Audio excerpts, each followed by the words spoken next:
Hello friend, नमस्कार। इस classes में आप सभी का स्वागत दोस्तों। चैनल पर पहली बार विजिट कर रहे हैं तो चैनल को सब्सक्राइब करने के साथ साथ बेल आइकन को प्रेस करना ना भूलें। दोस्तों, आज बाल विकास जूनियर स्तर का ये दूसरा पार्ट है जो प्रीवियस ईयर क्वेश्चंस हैं। अभी तक जितने भी पेपर सीटेट में आए हुए हैं, चाहे 2011 हो, 12 हो, 13 हो या 2021 तक हो, सभी प्रश्नों के बाल विकास के प्रश्न आज आपके लिए हम दोबारा लेके आए हुए हैं। ये दूसरा पार्ट है दोस्तों, ठीक है। तो दोस्तों, वीडियो में लास्ट तक बने रहिएगा, ठीक है। वीडियो अच्छा लगेगा तो वीडियो को लाइक करिएगा, ठीक है दोस्तों। चलते हैं सीधे प्रश्न की ओर, ज्यादा देर न करते हुए, ठीक है। पहला प्रश्न देखिए उसमें क्या कह रहा है। सबसे अधिक गहन और जटिल सामाजिकरण होता है। पहला ऑप्शन पूर्व बाल्यावस्था के दौरान, दूसरा प्रौढ़ावस्था के दौरान, तीसरा व्यक्ति के पूरे जीवन में, चौथा किशोरावस्था के दौरान। बताना है दोस्तों राइट आंसर कौन सा होगा। तो दोस्तों, राइट आंसर आपका हो जाएगा इसमें चौथा ऑप्शन, किशोरावस्था के दौरान। दोस्तों, सबसे अधिक गहन और जटिल सामाजिकरण किशोरावस्था के दौरान होता है। इस अवस्था में किशोरों में समूह निर्माण की प्रवृत्ति, मैत्री भावना का विकास, सामाजिक गुणों का विकास, समूह के प्रति भक्ति, सामाजिक परिपक्वता की भावना का विकास एवं बहिर्मुखी प्रवृत्ति आदि का विकास होता है, जो समाजीकरण की प्रक्रिया को समृद्ध, गहन व जटिल बनाते हैं, ठीक है। तो दोस्तों, चौथा ऑप्शन आपका इस प्रश्न के लिए बिल्कुल राइट आंसर हो जाएगा, ठीक है। चलते हैं अगले क्वेश्चन की ओर। दूसरा क्वेश्चन देखिए तो क्या कह रहा है। विकास शुरू होता है पहला उत्तर बाल्यावस्था से, दूसरा प्रसव पूर्व अवस्था से, तीसरा शैशवावस्था से, चौथा पूर्व बाल्यावस्था से। बताना दोस्तों राइट आंसर कौन सा होगा। तो दोस्तों, राइट आंसर आपका हो जाएगा इसमें दूसरा ऑप्शन, प्रसव पूर्व अवस्था से। दोस्तों, शीघ्र मानसिक विकास को समझने के लिए वैज्ञानिकों ने बताया है कि विकास प्रसव के 4 माह पहले से ही शुरू हो जाता है। यह मुख्यतः 3 चरणों में होता है, कीटाणु मंच, भ्रूण अवस्था और भ्रूण चरण, ठीक है। तो दोस्तों, दूसरा ऑप्शन आपका इस प्रश्न के लिए बिल्कुल राइट आंसर हो जाएगा, ठीक है। चलते हैं अगले क्वेश्चन की ओर। तीसरा क्वेश्चन देखिए उसमें क्या कह रहा है। मान लीजिए आप विद्यालय शिक्षा बोर्ड के अध्यक्ष हैं। आप अपने अधिकार क्षेत्र के अंतर्गत आने वाले विद्यालयों के शिक्षा की संपूर्ण गुणवत्ता को सुधारने के लिए क्या योजना बनाएंगे, ठीक है। प्रश्न देखिए क्या इसमें, इस प्रकार का प्रश्न का एक उदाहरण, किस तरह का उदाहरण है। पहला ऑप्शन देखिए, निम्न स्तरीय अभिसारी, दूसरा निम्न स्तरीय अपसारी, तीसरा उच्च स्तरीय अभिसारी, चौथा उच्च स्तरीय अपसारी। दोस्तों, बताना है राइट आंसर कौन सा होगा। तो दोस्तों, राइट आंसर आपका इसमें हो जाएगा उच्च स्तरीय अपसारी। चौथा ऑप्शन आपका बिल्कुल राइट आंसर हो जाएगा इस प्रश्न के लिए। दोस्तों, विद्यालय शिक्षा बोर्ड का अध्यक्ष होने के नाते हमें एक उच्च स्तरीय अपसारी चिंतन की आवश्यकता होती है, ताकि अपने अधिकार क्षेत्र के अधीन आने वाले विद्यालयों की शिक्षा की संपूर्ण गुणवत्ता को सुधारने के लिए विद्यालयों के कार्य प्रणालियों को रचनात्मक ढंग से संचालित कर सकें तथा उसमें आने वाले व्यवधानों को अपनी बुद्धि, विवेक एवं सामर्थ्य के रूप में उन समस्याओं को दूर कर सकें, ठीक है। तो दोस्तों, चौथा ऑप्शन आपका इस प्रश्न के लिए बिल्कुल राइट आंसर हो जाएगा, ठीक है। चलते हैं अगले क्वेश्चन की ओर। चौथा क्वेश्चन देखिए दोस्तों क्या कह रहा है। निम्नलिखित में से किस सिद्धांत पर आधारित होकर यह अनुमान लगाया गया। पहला, विकास एक व्यवस्थित क्रम में होने वाली प्रवृत्ति से संबंध है। दूसरा, विकास की प्रक्रिया एक उत्परिवर्तनीय प्रक्रिया है। तीसरा, विकास निरंतरीय होता रहता है। चौथा, अलग अलग लोगों के लिए विकास की प्रक्रिया भी अलग अलग होती है। दोस्तों, बताना है आपको राइट आंसर कौन सा होगा इसमें। तो दोस्तों, राइट आंसर आपका होगा इसमें जो है राइट आंसर आपका पहला ऑप्शन, विकास एक व्यवस्थित क्रम में होने की प्रवृत्ति से संबंध है, ठीक है। तो दोस्तों, राइट आंसर आपका यही हो जाएगा, ठीक है। ठीक है दोस्तों, इसमें दोस्तों अध्यापक या अध्यापिका जो भी हो ने यह अनुमान लगाना है कि चूंकि विकास एक व्यवस्थित क्रम में होता है, इसलिए यदि एक विद्यार्थी वर्ग बनाने में कठिनाई अनुभव कर रहा है तो उसे हीरे का चित्र बनाने में भी कठिनाई होगी, ठीक है। इस प्रकार पहला ऑप्शन आपका बिल्कुल राइट आंसर हो जाएगा। विकास एक व्यवस्थित क्रम में होने की प्रवृत्ति से संबंध है, ठीक है। ठीक है दोस्तों, चलते हैं अगले क्वेश्चन की ओर। पांचवा क्वेश्चन देखिए तो क्या कह रहा है।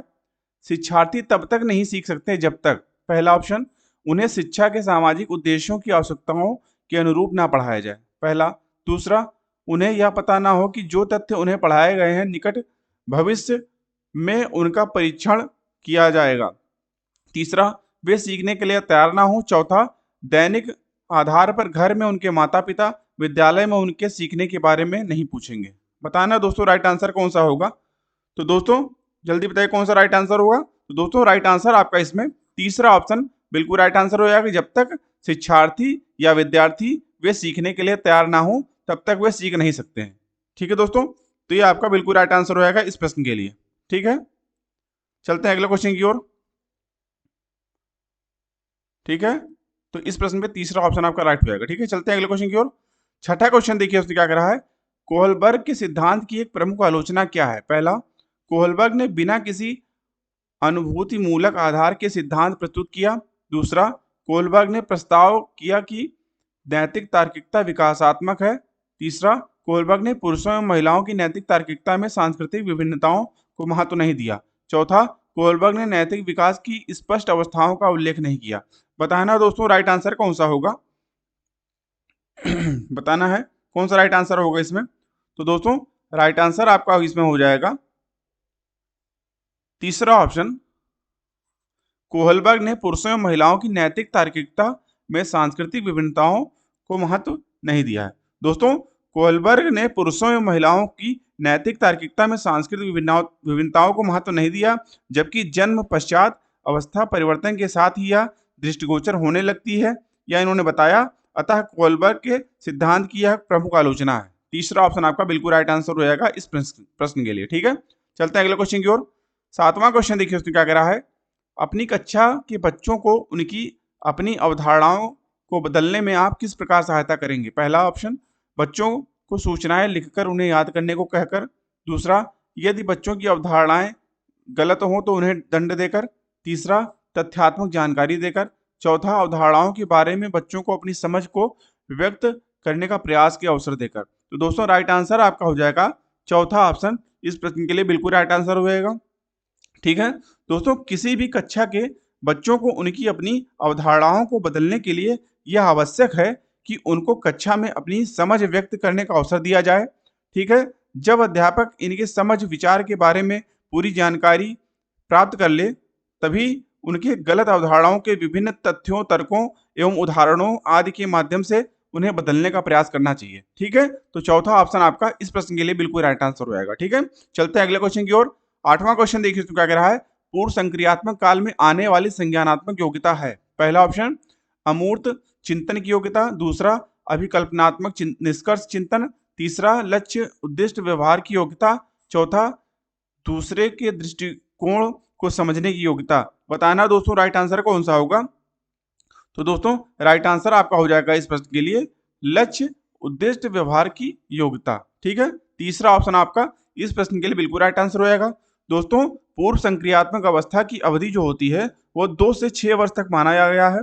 पियाजे के अनुसार, जीन पियाजे के अनुसार इस अवस्था में बच्चे अहम केंद्रित हो जाते हैं, वे चीजों को स्वयं से संबद्ध करके देखने लगते हैं तथा इस अवस्था में बच्चे लक्ष्य उत्कृष्ट व्यवहार की योग्यता सीख लेते हैं। इसी अवस्था में संकेतात्मक कार्यों का प्रादुर्भाव तथा भाषा का प्रयोग भी प्रारंभ हो जाता है। इस हिसाब से तीसरा ऑप्शन आपका बिल्कुल राइट आंसर हो जाएगा। ठीक है, चलते हैं अगले क्वेश्चन की ओर। 9th क्वेश्चन देखिए उसमें क्या कह रहा है।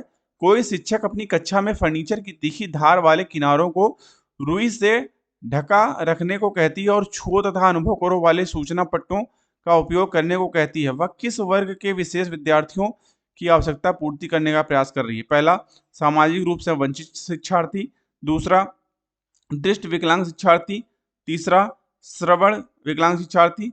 चौथा, सीख न सकने वाले शिक्षार्थी। बताना दोस्तों राइट आंसर कौन सा होगा। तो दोस्तों राइट आंसर आपका हो जाएगा इस प्रश्न के लिए दृष्टि विकलांग शिक्षार्थी। ठीक है दोस्तों, किसी भी वस्तु को छूकर उसके आकार, रूप, प्रकार के बारे में अनुभव करने या महसूस करने की दिव्य शक्ति दृष्टि बाधित विद्यार्थी में ही पाई जाती है। अतः छुओ तथा अनुभव करो वाले सूचना पट्टों का उपयोग शिक्षिका दृष्टि विकलांग शिक्षार्थियों के लिए कर रही है। ठीक है दोस्तों, चलते हैं अगले क्वेश्चन की ओर। दूसरा ऑप्शन आपका इस प्रश्न के लिए बिल्कुल राइट आंसर हो जाएगा। ठीक है, चलते हैं अगले क्वेश्चन की ओर। 10th क्वेश्चन देखिए उसमें क्या कह रहा है। स्कूल बच्चों के समाजीकरण की एक ऐसी संस्था है जहां पहला ऑप्शन प्रमुख स्थान स्कूली बच्चों का होता है, दूसरा प्रमुख स्थान स्कूल की दिनचर्या का होता है, तीसरा प्रमुख स्थान स्कूल की गतिविधियों का होता है, चौथा प्रमुख स्थान स्कूल के शिक्षकों का होता है। बताना दोस्तों राइट आंसर कौन सा होगा। तो राइट आंसर दोस्तों आपका हो जाएगा इसमें प्रमुख स्थान स्कूली बच्चों का होता है। ठीक है, पहला ऑप्शन आपका इस प्रश्न के लिए बिल्कुल राइट आंसर होएगा।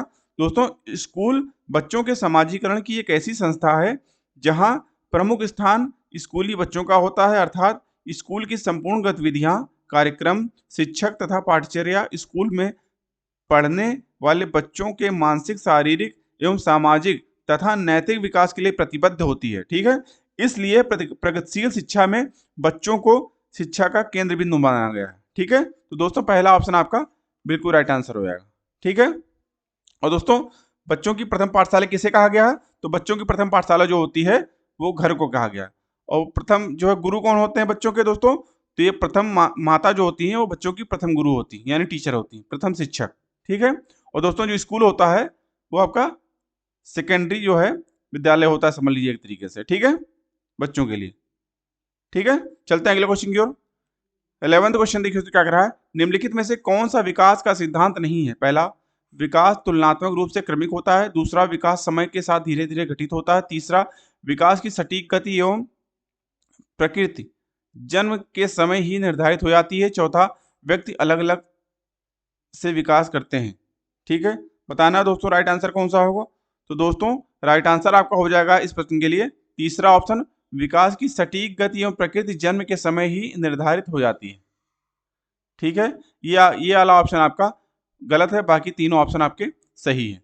ठीक है दोस्तों, व्यक्ति का विकास बहुत से कारणों से होता है। आइए जानते हैं क्या क्या है।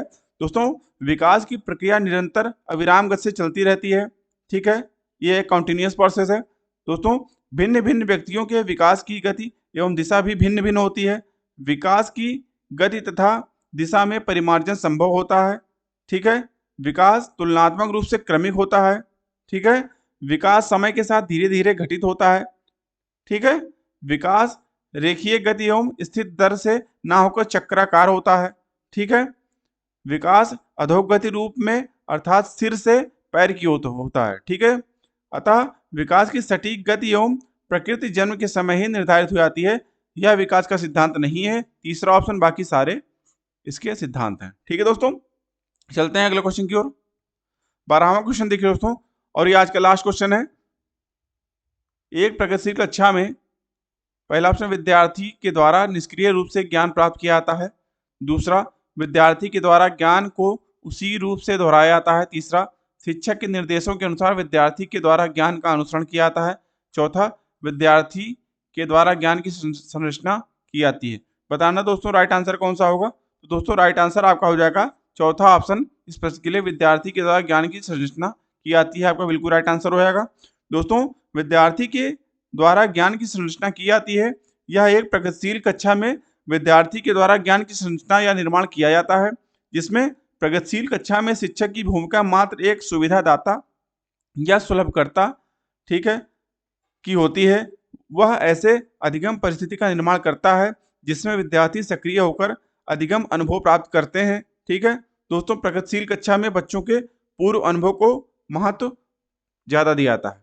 ठीक है दोस्तों, ठीक है, तो दोस्तों आज के लिए इतना ही। आशा करता हूं आपको वीडियो अच्छा लगा होगा। दोस्तों वीडियो अच्छा लगा हो तो वीडियो को लाइक करिए, और अगर अभी तक हमारे चैनल को आपने सब्सक्राइब नहीं किया है तो हमारे चैनल को सब्सक्राइब करिए एवं बेल आइकन को भी प्रेस कर लीजिए। दोस्तों आज की वीडियो को देखने के लिए आप सभी का बहुत बहुत धन्यवाद। दोस्तों ऐसी ही आपको वीडियो कंटिन्यू मिलती रहेंगी। ठीक है दोस्तों, तो आज की वीडियो को देखने के लिए आपका बहुत बहुत धन्यवाद। थैंक यू, जय हिंद।